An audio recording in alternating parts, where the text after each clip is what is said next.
Throne. I think that's what it's called. I already named the YouTube video.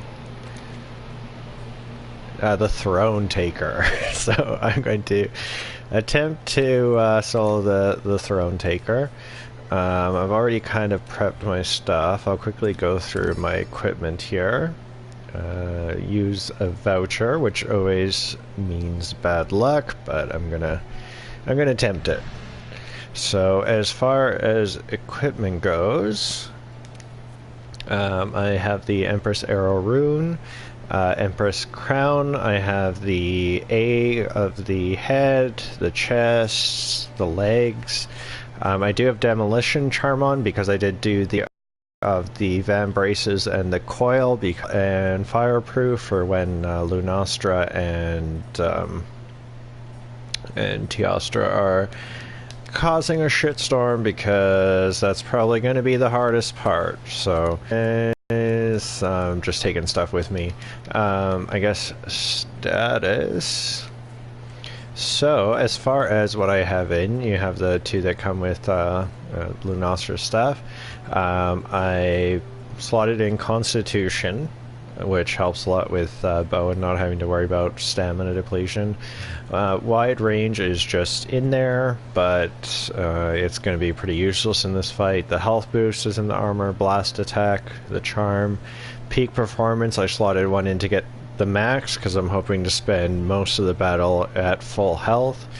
Tool Specialist is up, Recovery up, Evade Extender, Recovery Speed. So just like Recovery up and Recovery Speed, I just put one slot in just to kind of get that a bit up, but I didn't need it to be like the dominant thing. Free meal, I like throwing in. Getting a free meal is fun. I know it's kind of a useless skill, but I always feel happy when I get a free meal. So Bow Charge Plus, Haste and Recovery is part of the weapon set.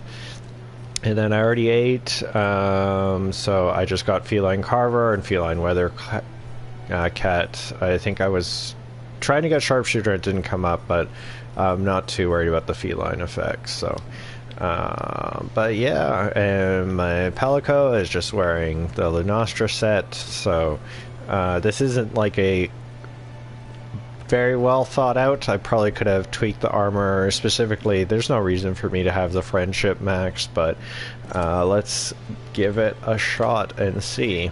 So this will either work out good or be it could be a horrible failure. I don't fucking know, but I don't have much struggles against Nergigante in the beginning. Normally I fire in and sometimes it takes a while, and I often get Nergigante limping before the other parties even come in. So I'm gonna eat a Ancient Potion and pick up the Wiggly Leech, but we shall see how this goes solo. I figured since it is a limited event, I wanted to give it a shot. I found I've had the most success with bow. It's not necessarily my... I think I've used it a lot, but I don't know if it's my best weapon necessarily, but... Let's get him angry here. Just keep on doing headshots. The nice thing about like the stamina up on this is you can do a lot of dashing. And my weapon, you have the one augment that you can do, so I decided to go with health up. So that way I can get back up to the peak performance after a bit, and don't have to worry about using health potions when I just take like little tiny damage, so...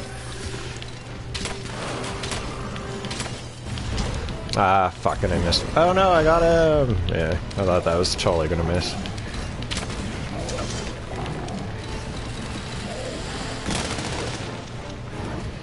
Well, one thing I didn't prepare is I forgot to bring my strong arrow, like the power shots, but we'll just deal with that. Maybe I'll head back to camp in between, depending on when he dies, but I can at least get Nergigante poisoned easily enough to do some additional damage.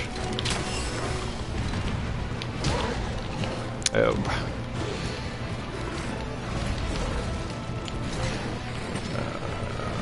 try to avoid using potions. I didn't really mean to do dive there, but that's okay.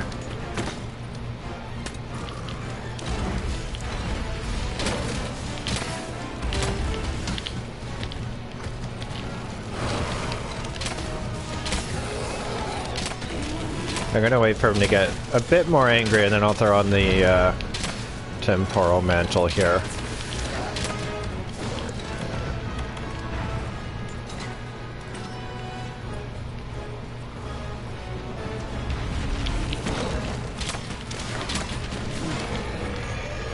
Yeah, let's throw that on right now.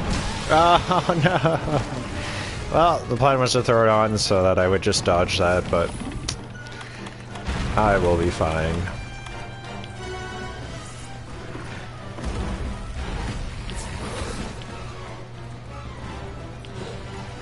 But that temporal mantle is really sweet for dodging his one-hit kill, because you see it coming, and you just push, like, just make sure not hold anything down, and you do the pretty sweet dodge animation.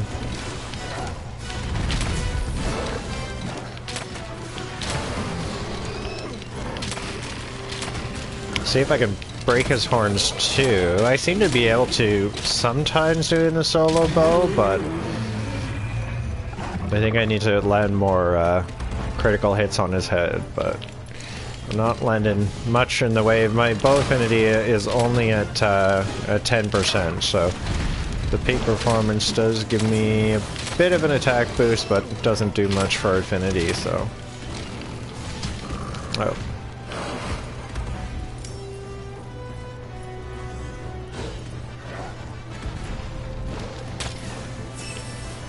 There we go.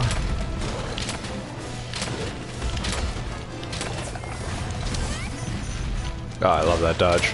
But, yeah, peak performance really complements this set well, I think, because with bow you're just trying to stay out of range and staying at full health as much as you can, so...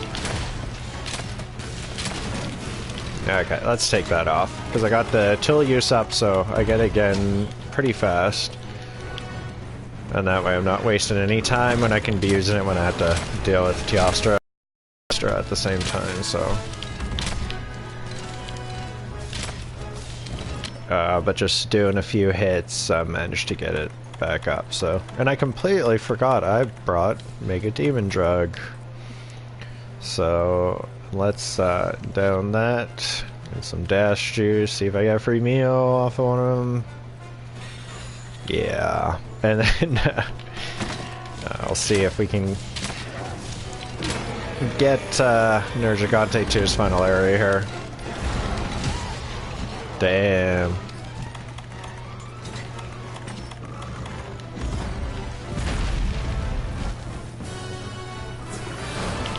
I can sometimes dodge that while holding out my weapon, but I don't seem to have the timing down exactly.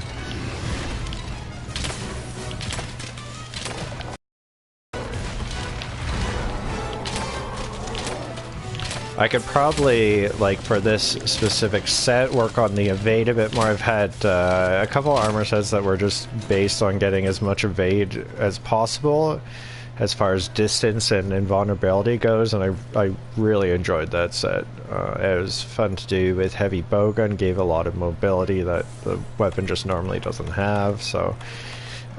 the possibilities with this set is ridiculous given the amount of shit that they let you slot in, so... But it looks like Nergigante's going to sleep. There's a chance it might all go downhill from here, because this part is admittedly harder. When you're in groups, you can make it through this entire thing, and of course if someone's going to die, they die right at the end. But that's...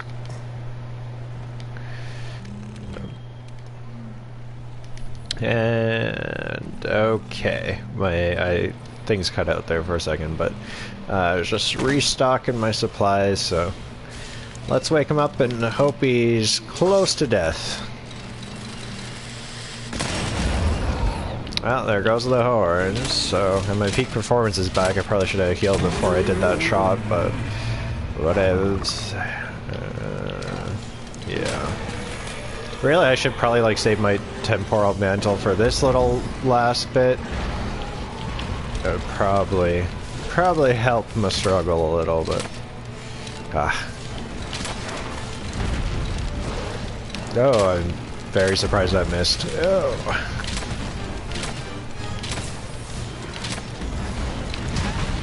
Yeah. Okay. Let's get the fuck out of there.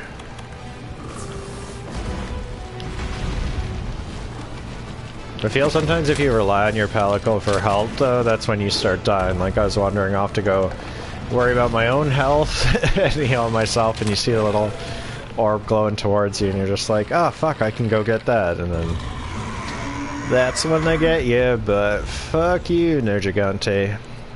You piece of shit. So, that went well. Now, it's going to get chaotic. I tried this one solo before. I've always done it with a group.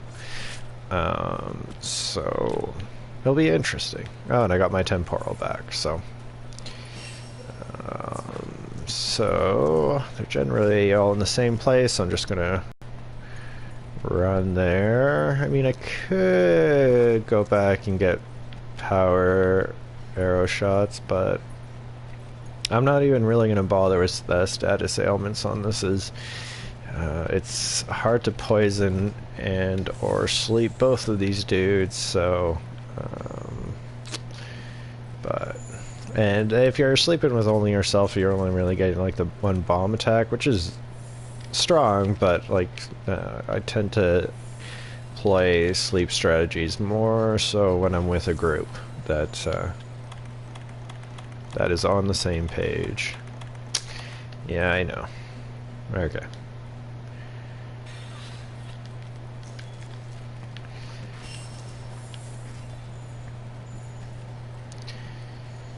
Okay, let's just get some research points.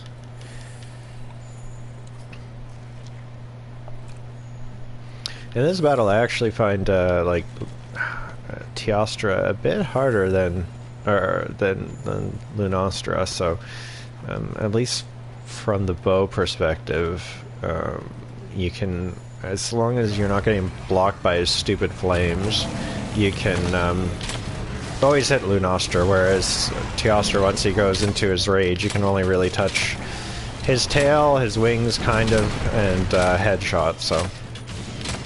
Plus I'm also using a blast weapon, which is somewhat effective against Lunastra and won't really help me out against Teostra, so.